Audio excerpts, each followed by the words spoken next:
Good Wednesday morning, everyone. Happy to see so many people join that conversation, which I thought would be of interest to dedicated Russian nerds, but then suddenly many more signed up than we expected. That's a pleasant surprise.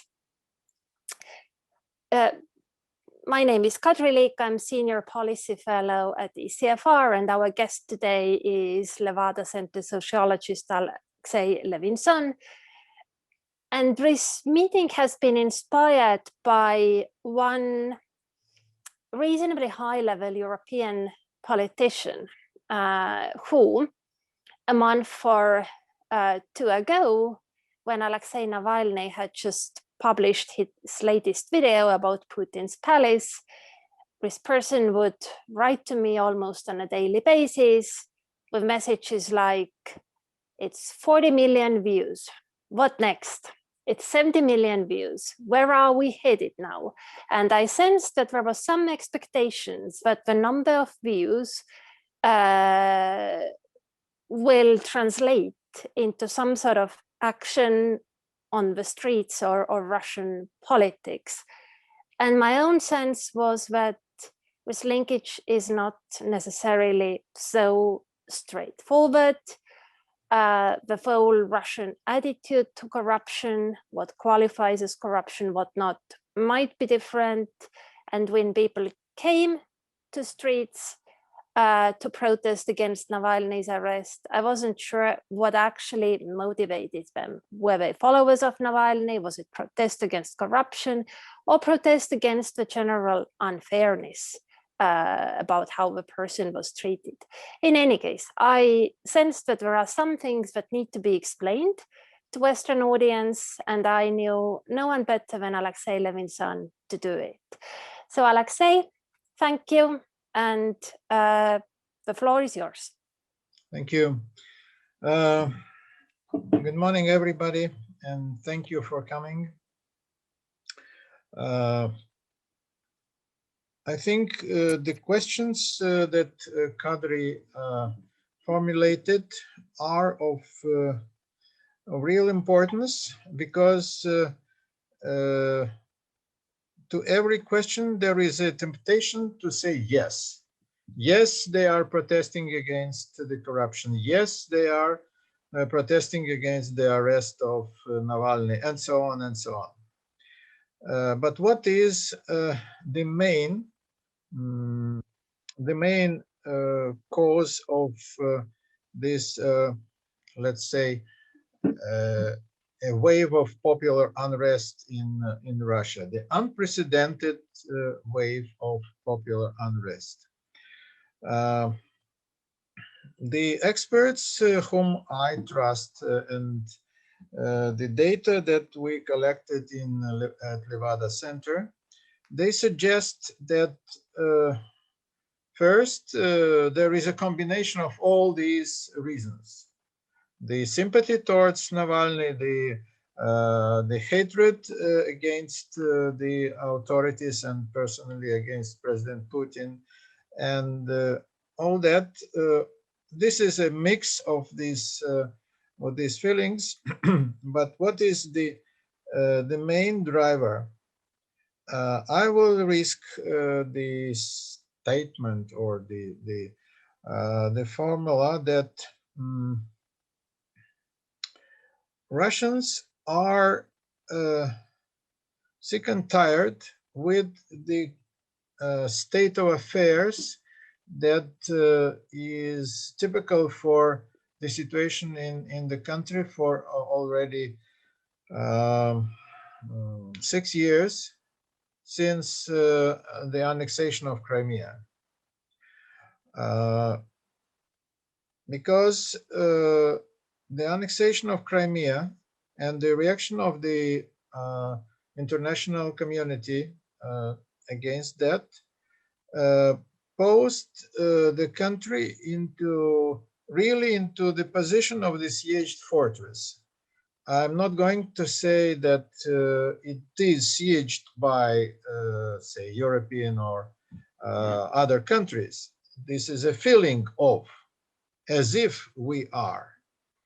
And let me say that Russians were, for first 3 or 4 years of that period, Russians seemed to be kind of happy to be in this position of opposing the whole world, to be in the position we are the only right, and you all are wrong. This feeling and this distribution of roles and of good and bad helped Russians to stand this period of isolation with kind of pride and and self respect and so on. And as you may know, the so-called rating of President Putin was extremely high in that period. It almost touched the 90% level. But there was a, I would say, let me don't consider me to be a Freudian, but let me say that there was a subconscious level of mass consciousness on which everybody understood what is wrong and what is right. That annexation of Crimea was a kind of illegal and was against the international law and the will of the Crimea people, at least part of them, and it was a crime against Ukraine and so on. And what then followed in Donbass was not also just deeds of Russian side. But this feeling was suppressed and still is suppressed. And it makes the attitude towards President Putin a very complex thing. You know, either you confess to yourself and to the others that actually there was a international evaluation of the law, that is, the crime was done by your country and by its leader. If you say to yourself, you put yourself into opposition to everything. Actually, you become an internal immigrant, a dissident, and so on. And it is utterly uncomfortable position for every person. And not the number of those who can afford it is very, very narrow. So the other way out is to deny, at least to deny it to yourself and to all others. So this is the position of the popular mind at the moment. I think I explained it very overtly. And all of a sudden,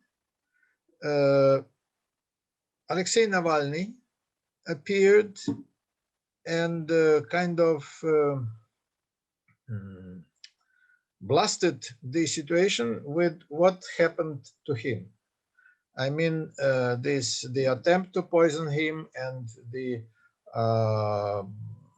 salvation, even a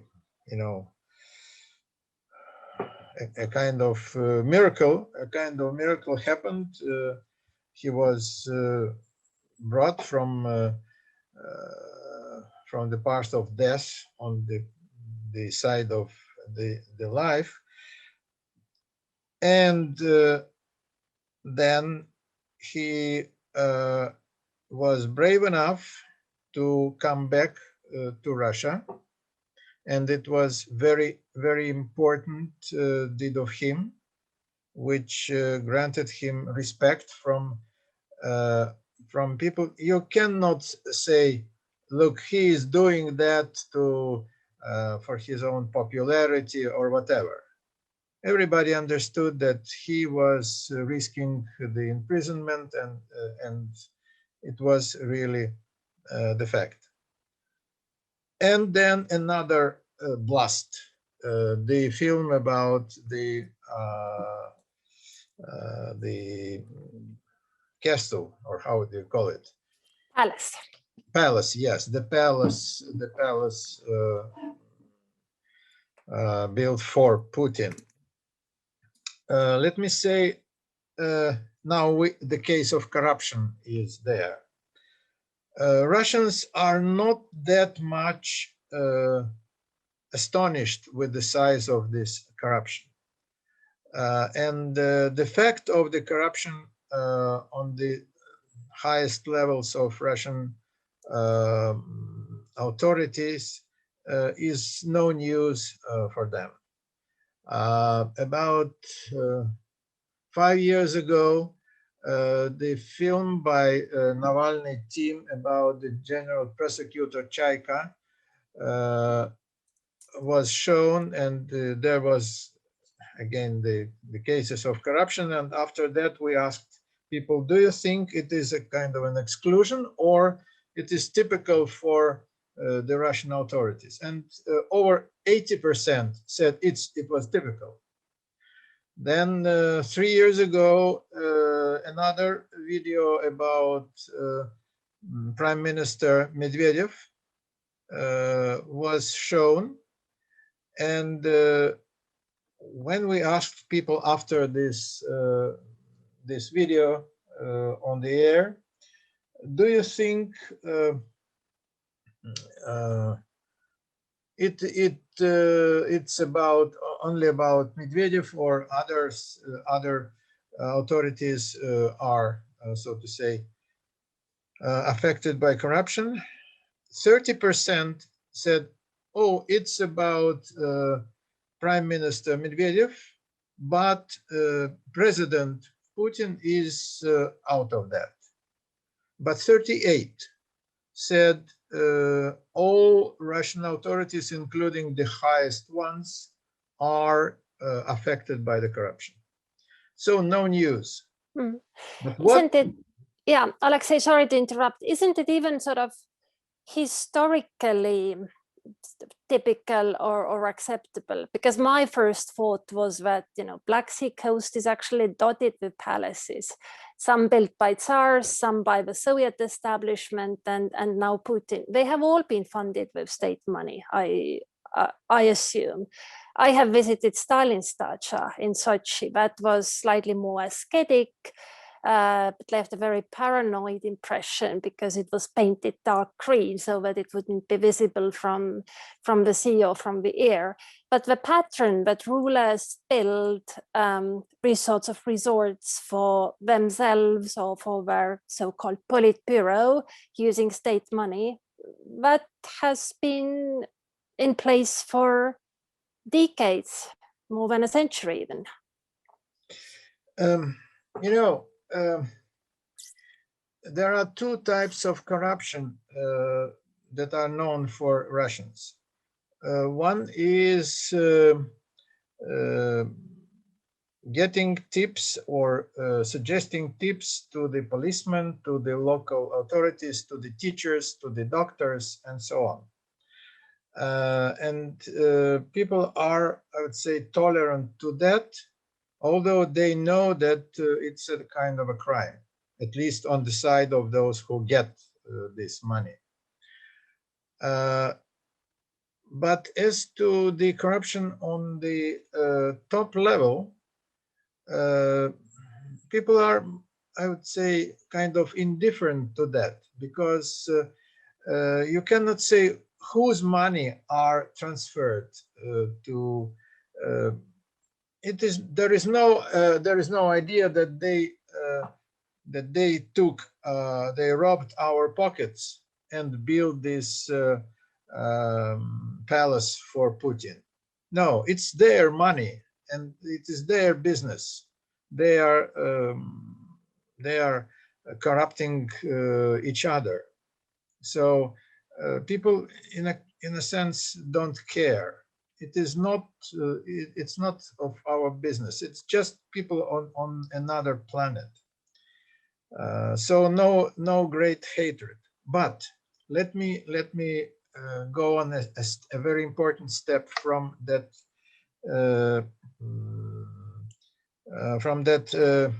corruption case.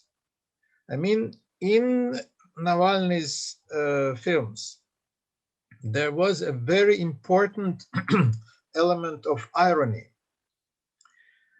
different, say, from what late Boris Nemtsov and Vladimir Milov has done in their book about Putin's,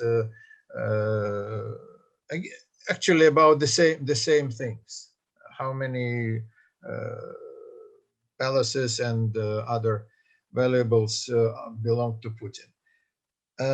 Irony was what was picked up by the people from these films. After the film about Prime Minister Medvedev, On Vam Ne Dimon, the small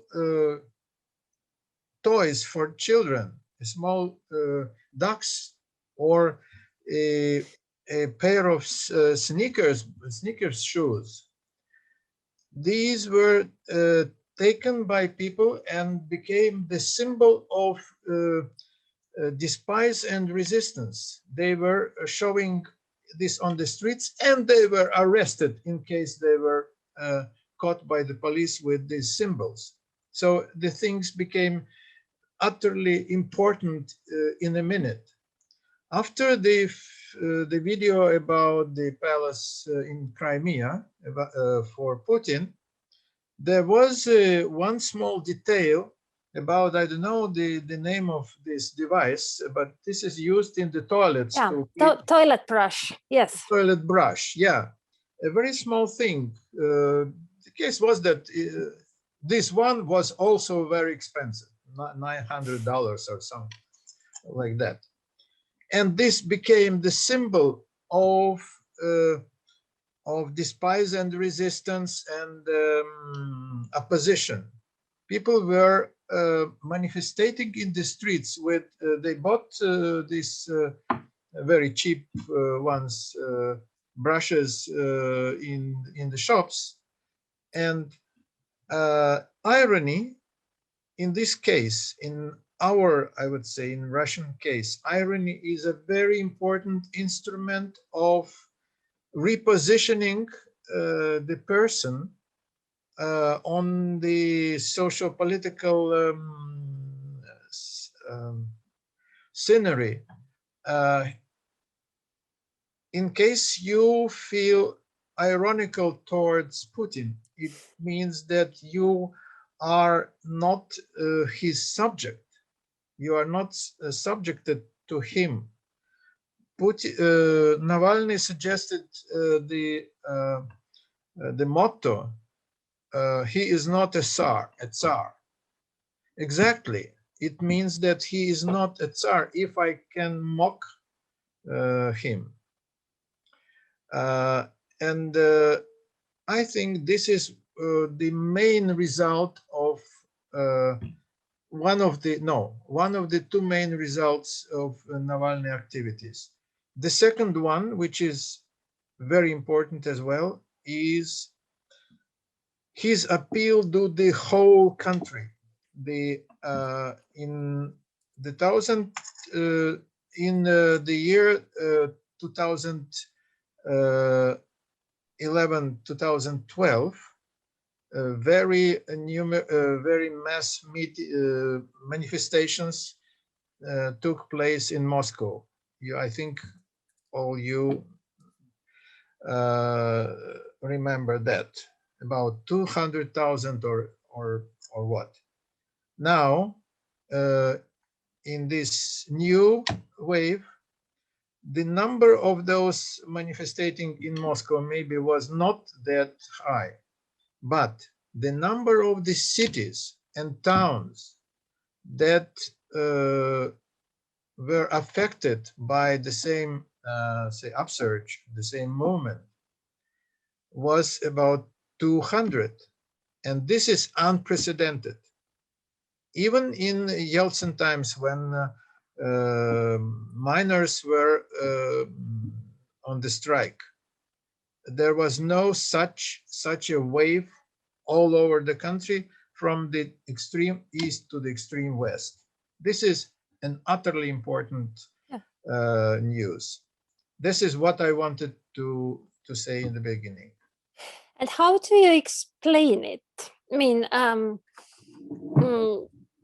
people come out all over the country, but it doesn't look like they are necessarily Navalny supporters. I mean, your center has done some research into his popularity, and actually the figures, you know, maybe in Russian context, they are good. You can tell us.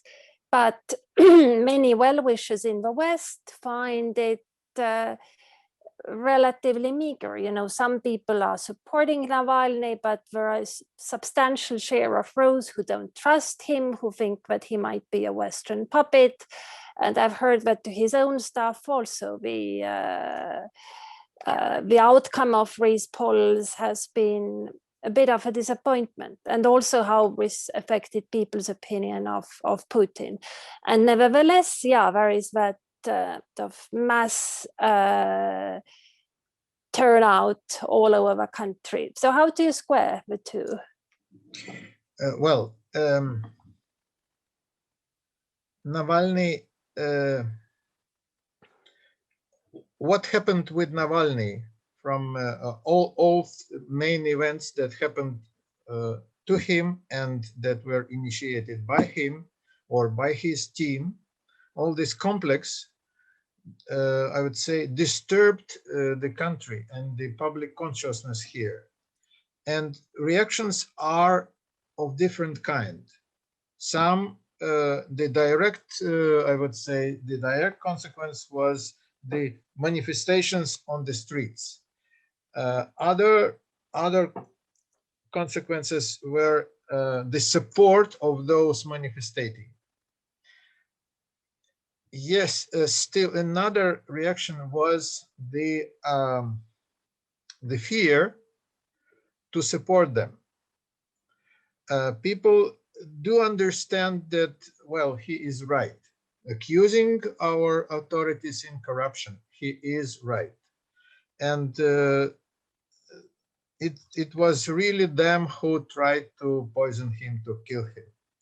But as I said earlier, to acknowledge this, fully acknowledge this, is to put yourself in very uncomfortable position of opposition.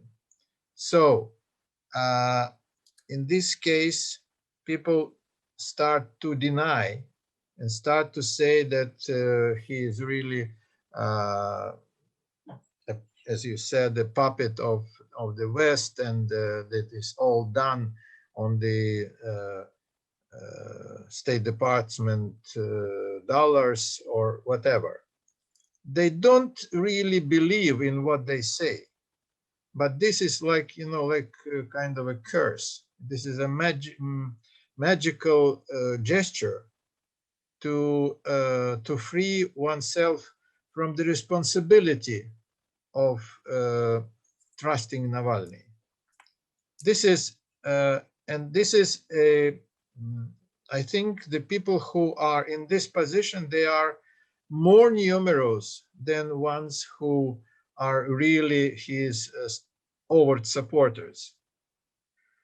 And there is another portion who is really against all that. They are ardent supporters of Putin, and they even approve the attempt to kill Navalny, and they would be glad if the attempt was a success. And they think that it's very they are right to put him in prison and so on. It is a considerable part of Russian society as well. It's amazing. I think the phrase "to free themselves of responsibility of trusting Navalny" is something I will take away from here. That tells us so much about how things are in Russia, and not only today, but that feeling, I think, has some roots in the past. And actually, I want to return to it later on, but I think right now we could also take some questions from the audience if people want to come forward, because your questions will in turn inspire my questions and Alexey's remarks. Kadri, excuse me, shall I present some figures from our polls so that people... Why not? Yes, yeah, so that we have some fact-based material.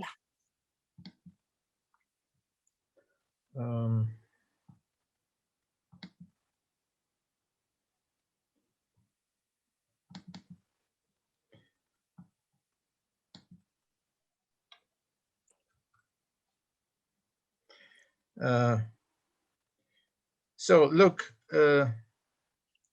these figures, they show clearly that among Russians, the approval of his activity is on the highest level among the youngest part of the population, and it is 3 times less among the people of 55 plus age groups. And this is even more well pronounced here. The attitude towards Navalny, the data taken from this January and February are positive among half of the youngest part, and 2 times smaller among the elder part of the population. Please mind that the demographical structure of the Russian society is such that the young people comprise the small minority of the population, while the people of retirement age, they are the main numerically main group of the Russian population. So this is I would say, the old people, and President Putin is the president of the old people, supported by them and having them as his main resource. As to the attitude towards Navalny, you know, he was very near on this chart. You see that among people of below 25 years old, he is almost as popular as Putin. 14% said that Putin is the man of the year, and 12% said no, it is Navalny. Among the people of age, Putin occupies #1 place with 48%, and Navalny has really nothing, 3%.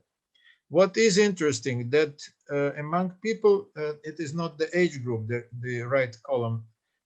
This is the, so to say, social status and professional people of position.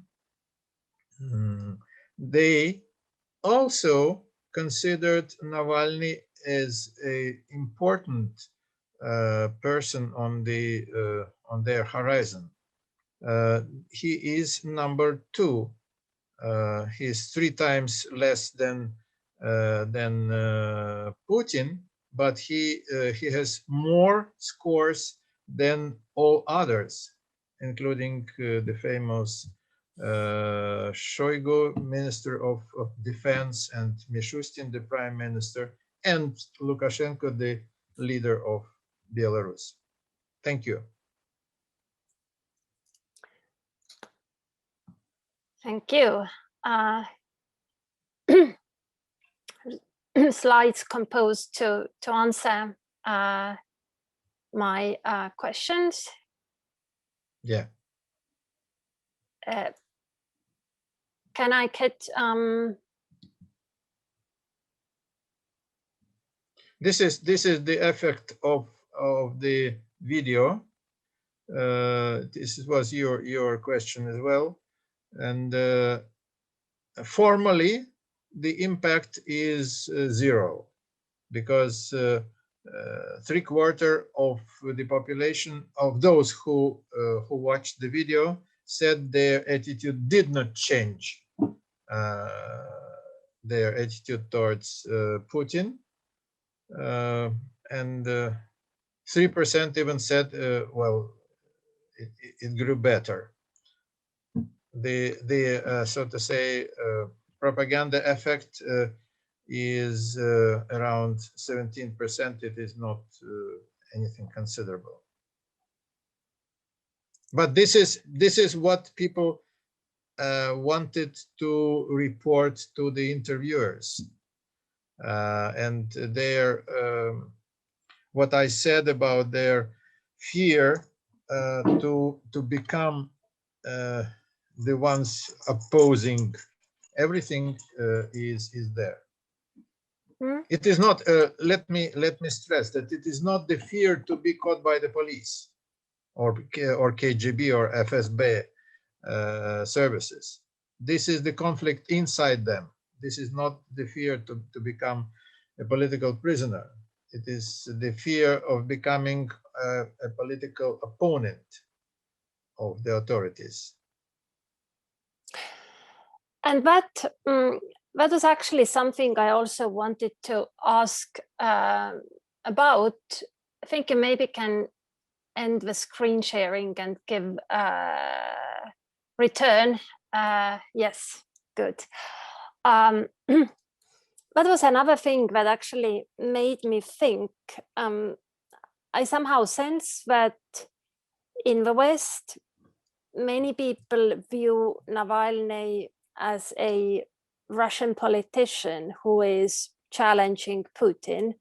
And it seems quite clear that he is trying to build up support and reputation as such. He's expanding his agenda. His last statements from the courtroom pointed clearly to that. But then on the other hand, I have read some articles in the Russian media, not least one by Andrei Movchan, where he said that Navalny is a classical Russian dissident.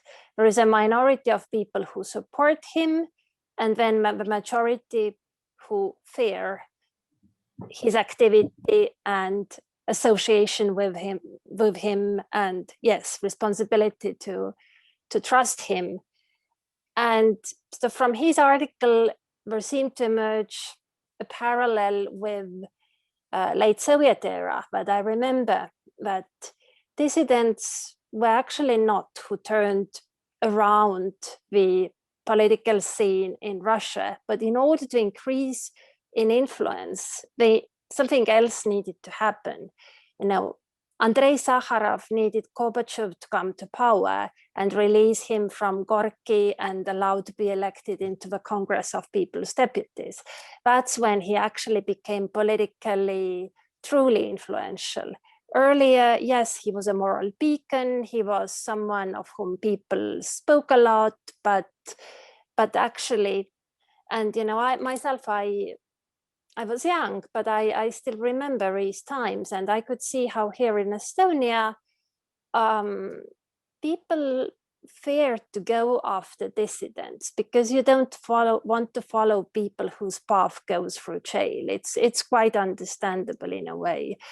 when we think of wider population. But the things started to change, or popular movements were launched once people started to mingle, once the sort of progressively minded establishment reached out to some dissidents, and the creative intelligentsia became active.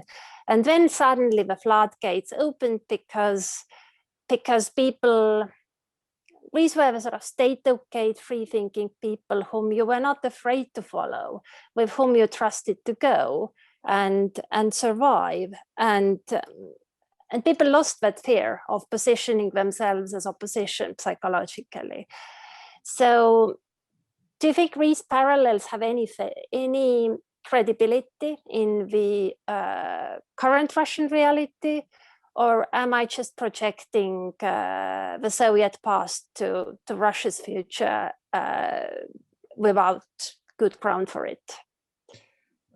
Well, we have no other past but for but for the Soviet past, so it's kind of inevitable ground for comparison and contemplation. Certainly,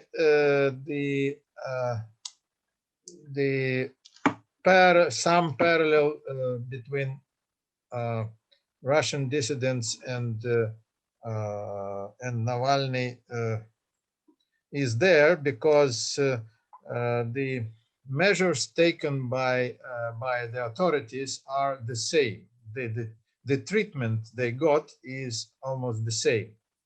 But if it is about the social impact, I think the social impact is totally different. And Navalny's appeal is not to those people to whom Andrei Sakharov made his appeal, and even others, younger generations of dissidents and so-called Democrats did.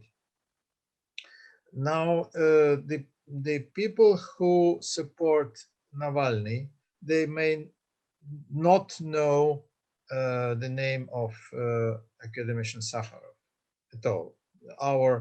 Our test has shown this. And they do not belong to the so-called intelligentsia, since maybe there is no intelligentsia any longer in my country, just as a social phenomenon. It is a disputable question, but one may say so. At least some people, educated people, they are scornful about Navalny, and they are like Mr. Movchan is, and they are saying, oh, look, he used to be a nationalist and so on. So they themselves, in their own way, they free themselves from this responsibility of supporting him.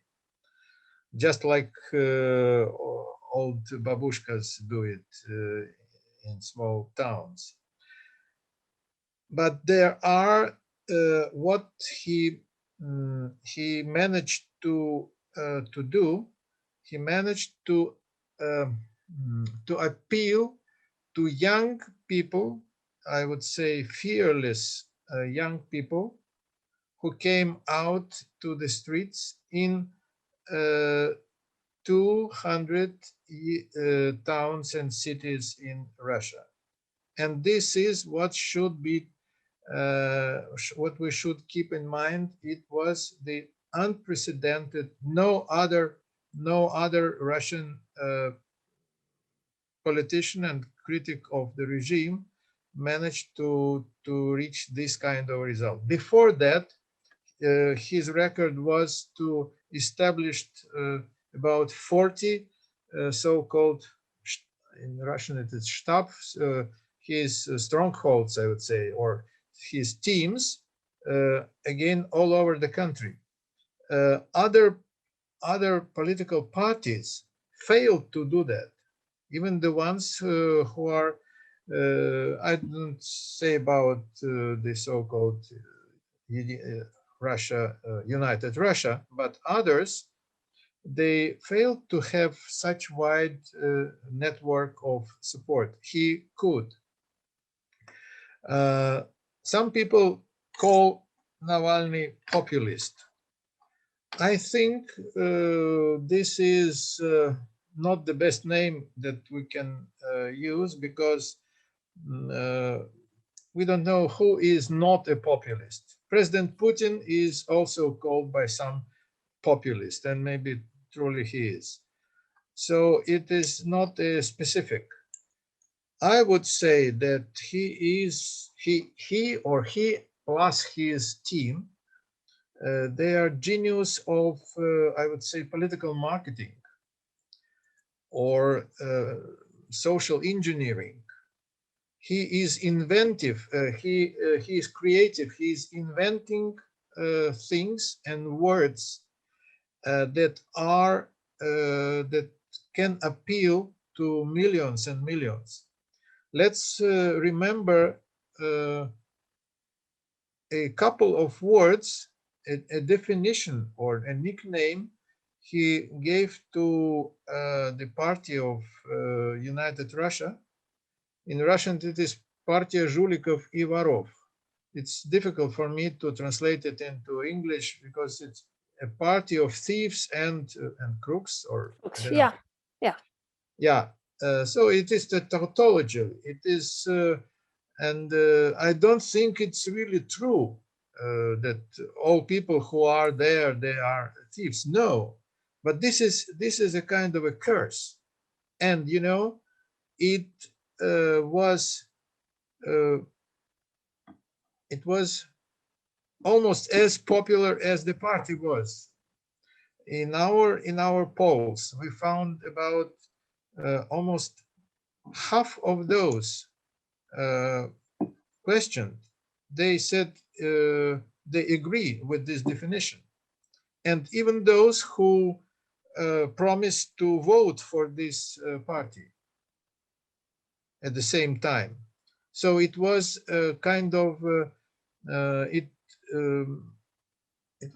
became a part of a folklore and existed according to the rules of folklore, not of political statement.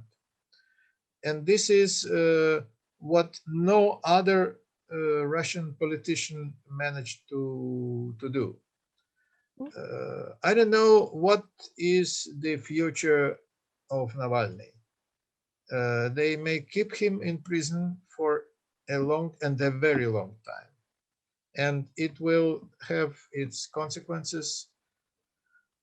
They attempted to destroy him, and we can expect another attempts of this kind as well. So it is a really tragic phenomenon of Russian current history. But there are his colleagues, his team, who are also people of great political talent, I would say, and they are creating ideas that are new for Russian political life. Thank you.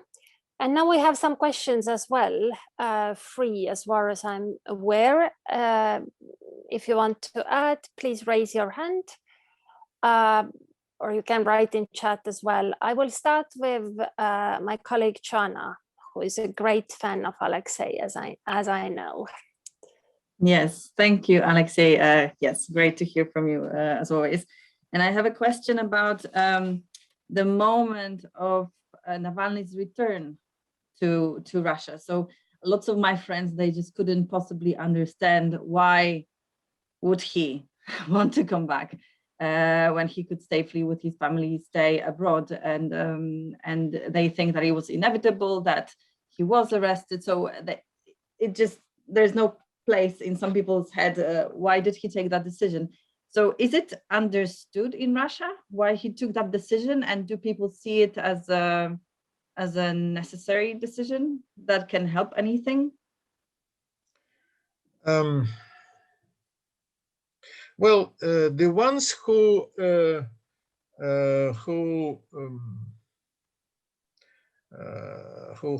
trouble themselves contemplating on this matter, they think that it was a wise gesture of a politician. The risk of being imprisoned was obvious, but he made he continued to show a very important feature of his. I am not afraid of you, and this is very important because he was teaching the people not to be afraid. Mm-hmm. This is a function of a national leader.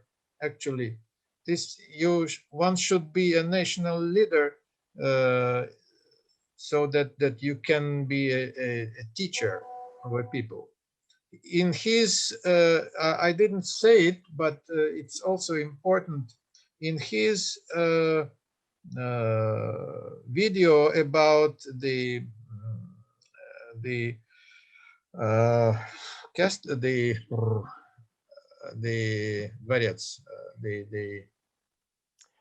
fighter. Yes, yeah, it is a very important feature of that is the blunt insult.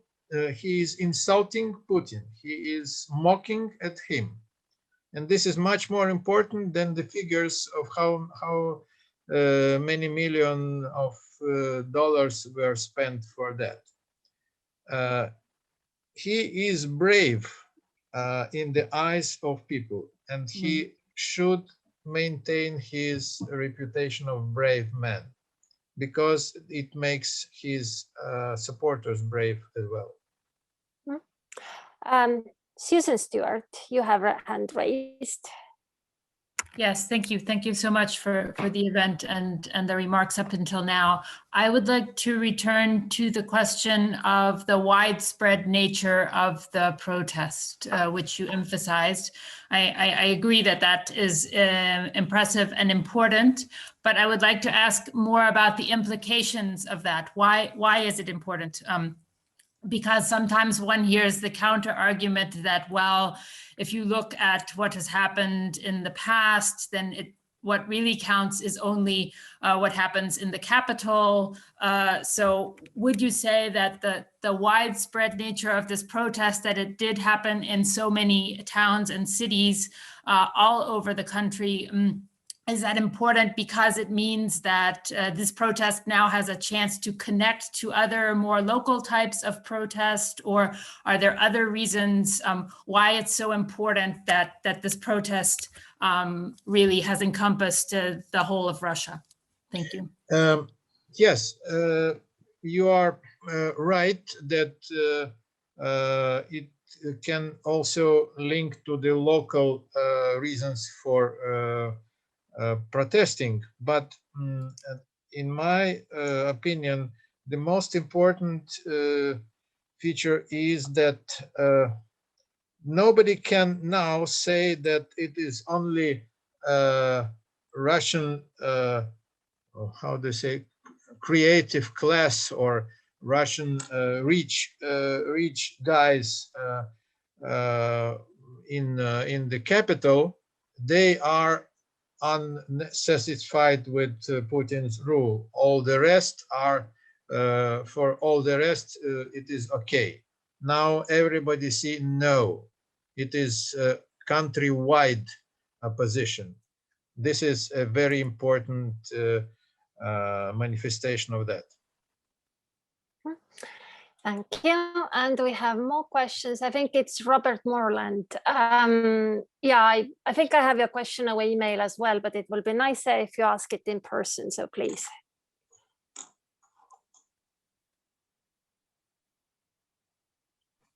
Thank you very much. I wanted to ask about the effect of the sanctions, etc., being introduced by the EU, UK, USA. And indeed, this morning, I heard on the news something about Putin being in contact with China to deal with these sanctions, because we've just introduced sanctions on China. What effect does this have on public opinion in Russia? Oh, the effect is not the one that was expected, or not not the one that can be treated as, the crime and punishment complex. Russians do not feel themselves guilty in annexation of Crimea and in shooting down the Boeing airplane and in warfare in Donbass and all other things. So the sanctions in their eyes are not the punishment for that, but they are just all these things are treated as a pretext for just trying to subvert, to inflict some unpleasant and some to bring some harm to Russia, nothing else. And the harm is not big in their eyes. They don't think they themselves are affected with that. So in this, I don't say anything about the real economic effect of that. I'm not an expert in this. But as to the public opinion, the effect is of this kind. It is not zero, but it is, I would say, the reverse to the intended. Thank you. Tony Vandertot, you had a question, but do you still have it, or?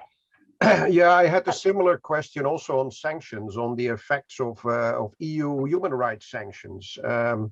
You said in broader Russian public opinion, it's not making a big impact, but at the same time, some in Russian opposition have been calling for more sanctions and also sanctioning oligarchs close to Putin. So I would at least think that some people in Russia, supporters of Navalny, would welcome even limited sanctions as at least a gesture of solidarity, although they are mostly symbolic. Have you found anything like that in that there are also people in Russian public opinion who do support, who value that the EU is doing such things as limited human rights sanctions? My profession is to talk about or at least my function here is to talk about the opinion of the millions and millions. Our polls cover the opinion of 100 million people, rudely, and the ones who who have the feelings that you have depicted, they comprise, well, a very small minority. There are people of this kind, surely they are, and some of them are on influential position, but it is not the feelings of any considerable number of the public. Thank you. Some questions from the chat. Eva Ekpajuste asks about Navalny's wife, but in case should Navalny stay in prison for a long time, or even be killed, God forbid, do you think that the repetition of Tsikhanovskaya's case would be possible, that Yulia Navalnaya takes over and replaces her husband as a political figurehead? Well, I think that Russian authorities are good pupils, and they take lessons from Belarus experience. I think they will not let things go this way. They don't need another, another Tikhanovskaya here. Right. Yeah, that's my feeling too. More questions from Ugne Matulevichene.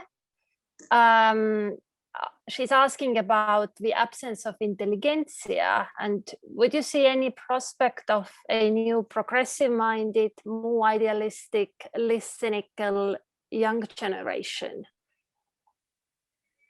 That actually is interesting to me too, because I'm not sure I would say that the young generation in Russia is cynical, but if they are idealistic, they are certainly idealistic in a different way from say earlier generations or compared to the time when I was young. Well, if we talk about the ones who support Navalny, there is a fraction of very young people, and I think they are inevitably idealistic because they have no experience of any so-called real life. But they are not the main detachment in Navalny, in the rows of those who support Navalny. There is more people. One of analysts suggested that the ones who support Navalny are young people with not a very good level of education. Maybe they were in the universities of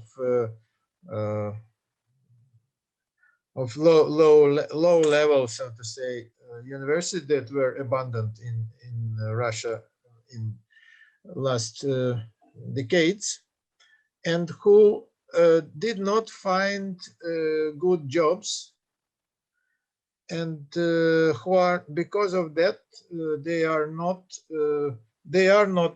jobless, but they are not satisfied with their position in this life.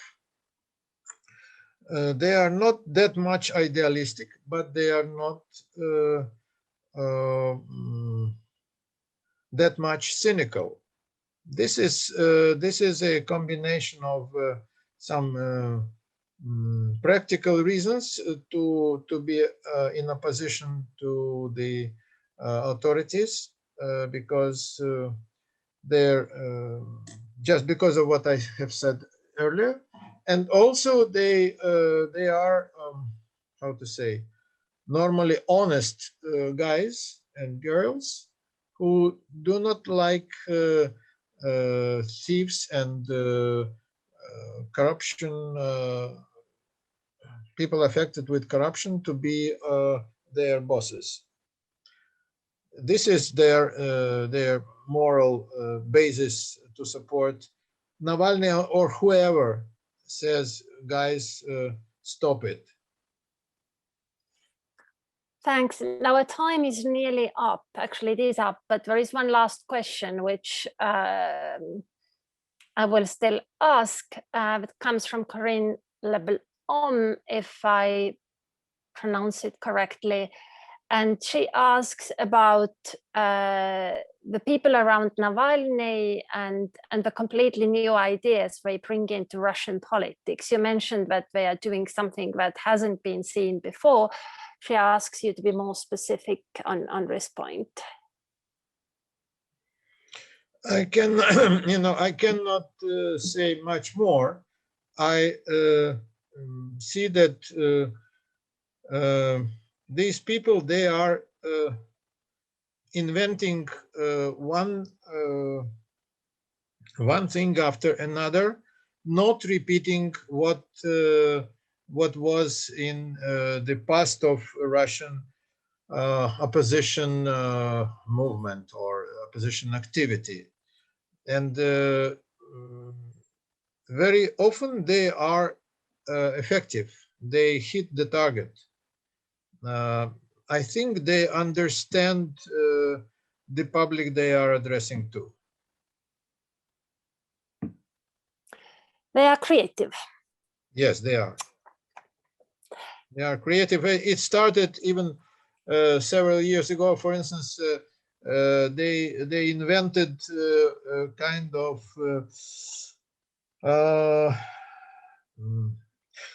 they called it cubes. The posters on the streets that helped Navalny to win 27% on Moscow local parliament elections all of a sudden, astonishing everybody and making people fear. He also was released from the prison. It was a political game of the authorities, but what helped him, the support that he got from the public, was also because his young teams on the streets